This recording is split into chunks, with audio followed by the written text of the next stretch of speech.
Anera stood still, trembling beneath a broken sky where ash rained like shattered stars. Her royal guards lay fallen, her fleet gone.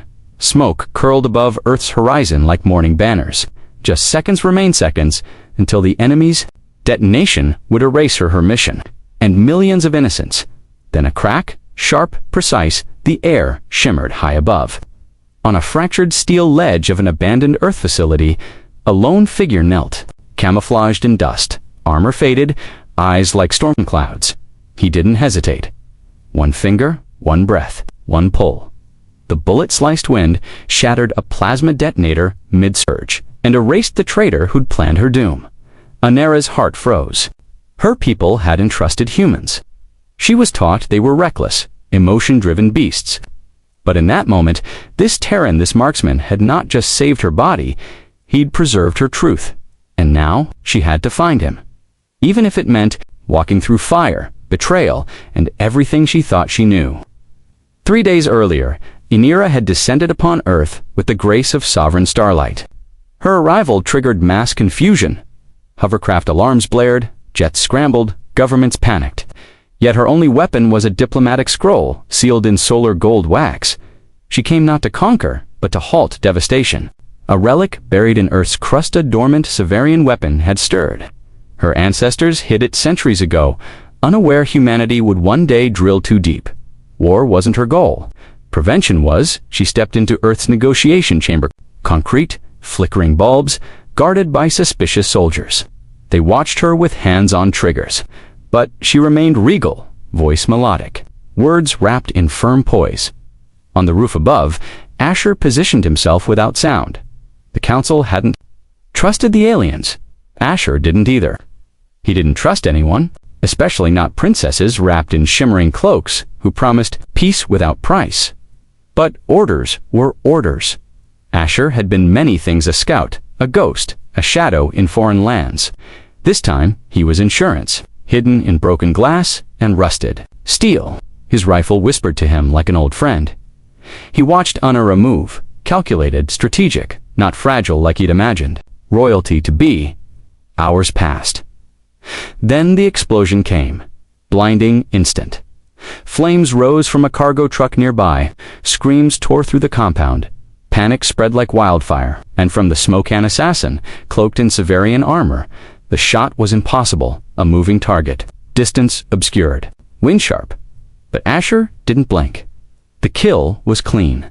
The explosion aborted, and Anera looked up, locking eyes with the distant silhouette perched above burning wreckage. Everything paused, and Anera, trained in over 100 languages, fluent in galactic diplomacy, heir to the second brightest moon of Sivaris, felt something she couldn't name. Gratitude wasn't enough. Who was that man? Why would a human risk exposure to save someone alien? She boarded her vessel that evening with her guards silent and her thoughts loud in her palm. She held a data fragment, the last image caught by her orbital drone, Asher's face behind his. Scope, eyes locked, not on the threat, but on her. That wasn't war. That wasn't protocol. That was something deeper. Back in orbit, her advisors demanded immediate departure, but Anera disobeyed.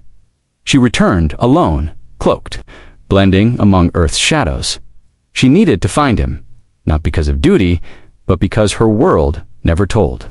Her humans could be like that, and if one man could change everything with one bullet, she had to know what else he could shatter or rebuild. Anera found Earth's underbelly uglier than legend described. Cities pulsed with chaos, but it was the outer wastelands, those sun-bleached, machine-rusted skeletons, that hid the one man her mind refused to forget. She shed her robes, veiled.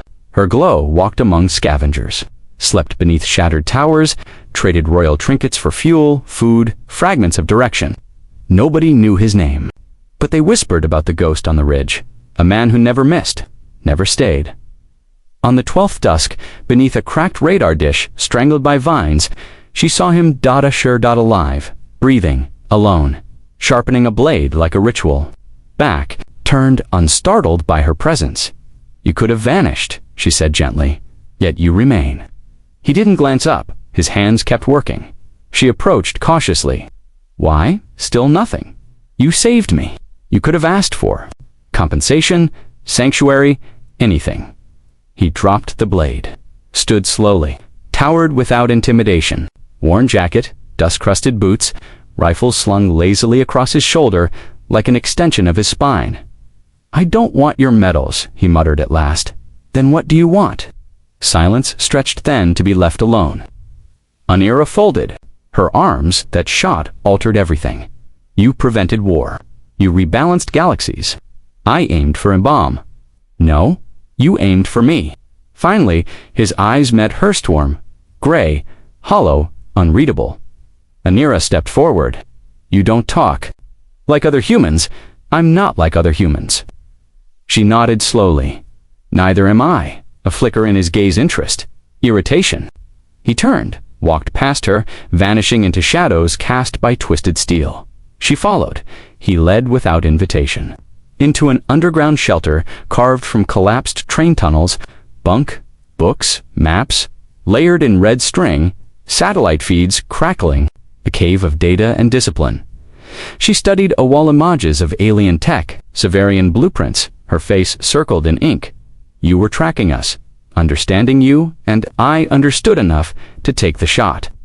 Anera's voice softened. "Do you regret it?" "No." "Then help me again?" "No." Her jaw clenched. "You won't even ask what I need." "Doesn't matter?" "Why not?" He stared her down. "Because I've done my part. You're breathing. That's enough." She approached inches from him now. "You weren't just calculating angles. You made a choice. That choice cost me anonymity. Friends are suspicious. Syndicates are circling. Someone saw me do something human." Anera exhaled, frustrated. "You're angry because you did something good." "I'm angry," he said, voice low, "because I let someone matter again." Silence again. She reached into her satchel, pulled out a pendant old, scratched, familiar. Severian script etched faintly beneath the crystal. Asher froze. "I thought so," she said. "You rescued a child once. During the Zephyron breach, the pendant was his." He didn't speak, but his eyes told stories. "That boy was my cousin." Ash, fingers curled, he had kind eyes, didn't flinch. Bled quietly, Anera nodded. He said a ghost soldier carried him 3 kilometers through fire. Asher looked away. "I buried him near the river." "I visited," she whispered. "Thank you." For the first time, Asher's defenses cracked not in weakness, but in memory. He sat quiet, not dismissive. She sat across from him, not as royalty, not as alien, just as someone haunted by loss. They spoke little that night, but in the spaces between their words, mutual ghosts kept them company. By sunrise, she said, "You're coming with me." He raised a brow to find out who ordered the sabotage, who tried to end the summit, who wanted both of us gone. "I'm not a spy." "No," she replied, "you're better. You're a ghost that sees everything, and if I refuse," she stood, "then I'll haunt you." Asher's smirk first, she'd seen was barely there. "Ghost versus ghost," he said. She extended her hand. "Let's rewrite the war." He didn't shake it, but he packed his gear and walked beside her. Night cloaked them as they drifted across burned soil and fractured roads. Anera's diplomatic shuttle, now stripped of its royal crest, hovered above forgotten highways. Its engines masked behind sound dampeners Asher had rebuilt with spare, scavenged chips. Anera studied him as he calibrated the nav systems, fingers moving with cold precision. He never looked over his shoulder, never second-guessed a wire, never asked her why they were chasing whispers instead of answers, but Anera had pieced the puzzle. Someone within her bloodline had orchestrated the failed summit not for conquest, but to collapse peace before it bloomed. A united Earth-Siverus accord would threaten to many dynasties, and her survival that had ruined everything. They arrived at a communications relay hidden beneath Mount Kalash, one of the few places still pulsing with raw galactic code. Anera inserted a crystalline drive, eyes flickering as screens ignited. The walls bathed in green and amber glow, encrypted layers peeling like petals beneath her touch. Asher stood at the edge of the room, but never far. There she whispered, zooming on a signal fragment. "Look at this frequency, masked beneath Earth's own weather data. It's Severian in origin." "Someone's piggybacking," Asher said, "feeding misinformation through human satellites." false troop positions, delayed air support. No wonder the summit exploded. Someone jammed Earth's defenses, made it look like human error. Asher nodded slowly, and framed Anera's gaze narrowed. My uncle chairs the Planetary Security Council. Only his ring can authorize this transmission. Proverb? No, he muttered. It's a lesson I paid for. They exited the relay. Snow began to fall as white flakes dissolving before they touched the ground. Their silence wasn't cold. It was measured, like the calm before a fuse reaches powder dust by firelight that evening. Anera unrolled a star map and laid it between them. My people won't believe this without proof, she said. We need more ears a-listening. Post near Chernobyl, Asher offered deep, untouched, government pretends it's empty. And it isn't. Nothing that valuable ever is. She looked up. You always speak like you're half a second from disappearing. I am.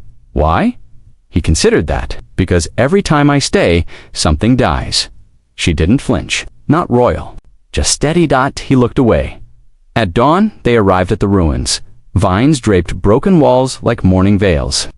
Rusted towers leaned over frostbitten ground. The facility slumbered, buried under radiation shielding and forgotten alarms. The path like a memory, stepping over landmines, dodging silent sensors, still trying to breathe. Inside, Anera found another signal direct orders to detonate the summit once Earth's sniper was in place.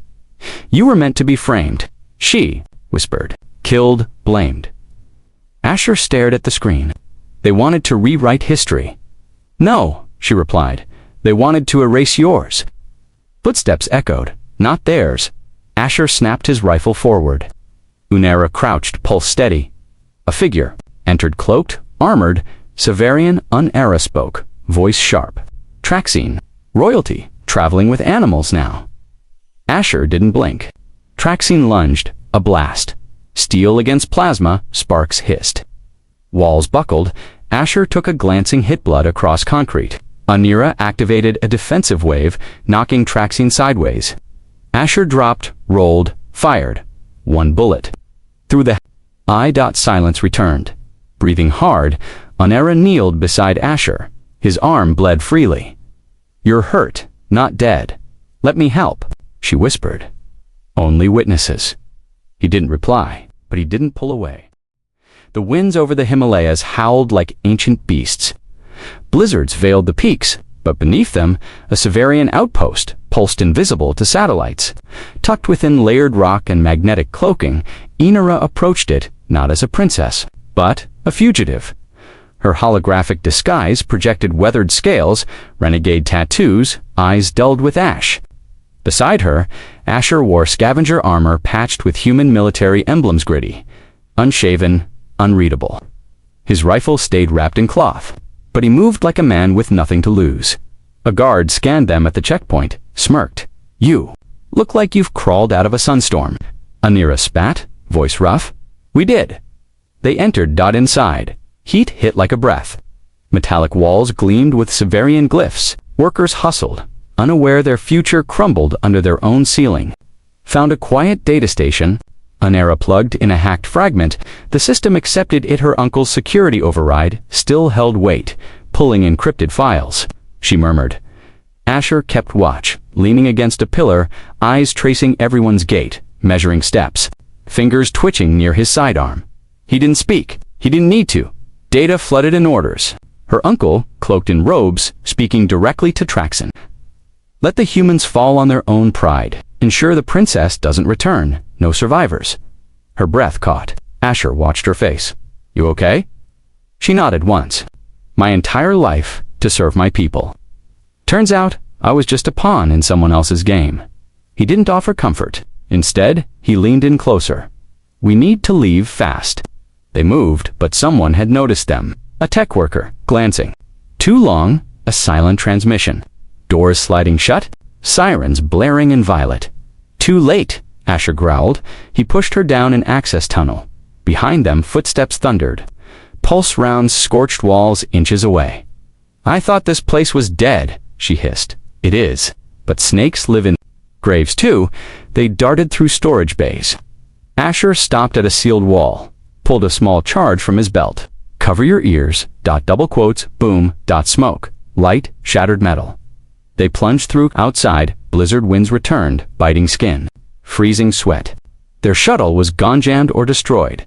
"We'll hike," he said. "Through this storm, no other way." Hours passed, snow-blinded, cold bit bone, but neither slowed. They spoke little, just quick glances, occasional grips on each other's forearms when balance threatened to betray them. Nightfall, cave, got cave, they lit a tiny flare. 8 nutrient tabs. Asher cleaned his weapon. Anera stared into flame. "He was supposed to protect me," she whispered. "He raised me after my father fell. People closest cut deepest. Have you ever been betrayed?" He paused. "Yes." She waited. "My brother traded my coordinates for a promotion. I woke up in chains, escaped before sunrise, never saw him again." Anera said nothing, just scooted closer. "I'm sorry." He shrugged, made me sharper. Colder too, he looked at her, until now. Double quotes, silence. The storm outside howled, but between them, something quiet cracked open. She leaned her head against his shoulder. "After this," she said, "I'll return home, overthrow him, rewrite my planet's laws, and me." She looked up. "I'll need someone watching my back." His jaw flexed. "You mean standing behind your throne?" "No, I mean beside it."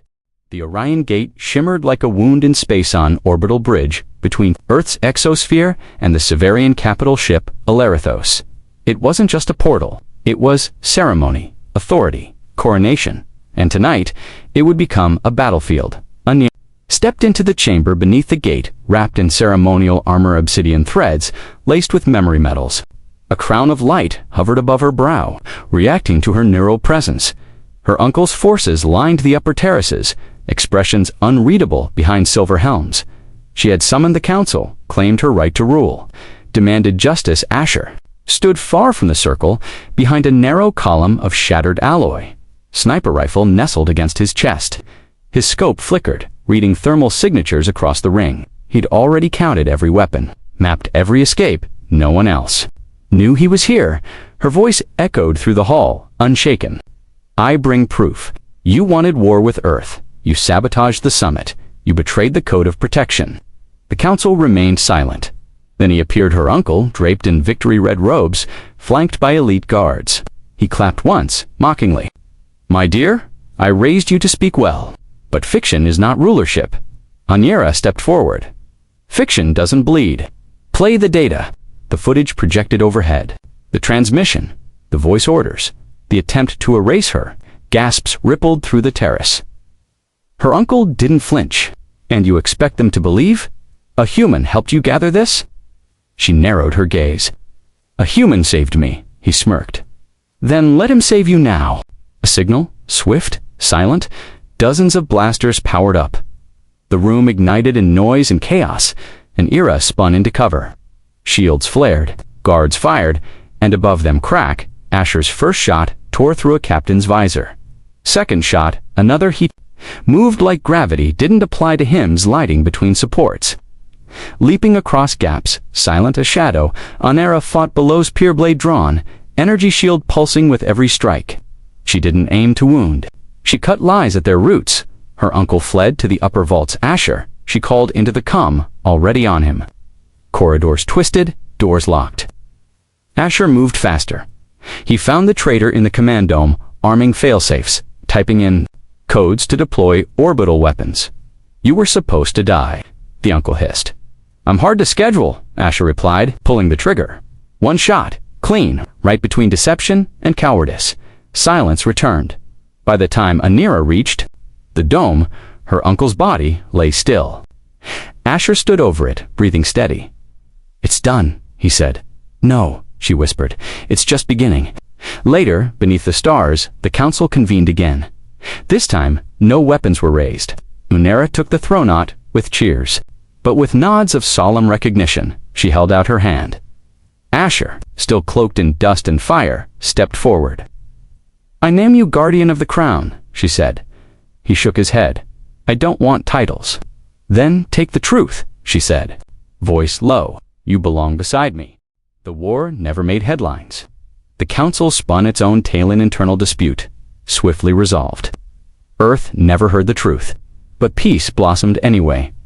The curtain between worlds thinned. Severian diplomats arrived, cloaked in silver. Human engineers traveled aboard starships they once feared. Trade flowed, language barriers fell, but not all connections were forged in treaties. Some were born in silence, tempered in fire. Anera stood beneath Earth's starlight, atop a tower, where city lights flickered like pulse beats. Wind carried traces of engine smoke and distant laughter. Her royal duties filled hours now: meetings, negotiations, reformation laws. She wore her crown less often these days, but her voice carried more weight than ever. Asher leaned against the edge of the railing nearby, gaze fixed on nothing and everything. He never sought spotlight, never gave interviews. Some still didn't know his name. He preferred it that way. "I heard they offered you a medal again," she said softly. He didn't look at her, left it on their table. "Why? Medal doesn't feel—" She smiled. They stood in silence, side by side, looking at the sky neither fully belonged to anymore. "Remember," she said after a while, "the first time I saw you, rifle raised, eyes steady, like the world owed you nothing, but you still gave it everything." He finally turned. "You were a target, then you weren't. You still speak like you're alone. I've lived that way longer than not." She studied his face. "Would you take that shot again?" He didn't blink. "Every time, if you were watching." The air tightened. Not heavy, but real. She stepped closer. "You know," she murmured, "I could name you something today, officially." "Like what? Advisor? Strategist? Partner?" He raised a brow. "You skipped soldier." "I didn't forget it," she whispered, "but you've already fought enough." He didn't respond. Instead, he reached out and brushed a strand of glowing hair behind her ear, like it was the most dangerous thing he'd ever done. "I don't need a title," he said. "Then what do you need?" He hesitated. Then, quietly, "A place to stay." She took his hand. "You've had one," she said, "since the day you saved my world." Far above them, Severian ships passed overhead, quiet streaks of violet and silver, no longer symbols of fear, but bridges. And somewhere in the heart of a unified galaxy, where lies once ruled and betrayal bloomed, two silhouettes stood beneath the stars. Not enemies, not saviors, just survivors, finally home.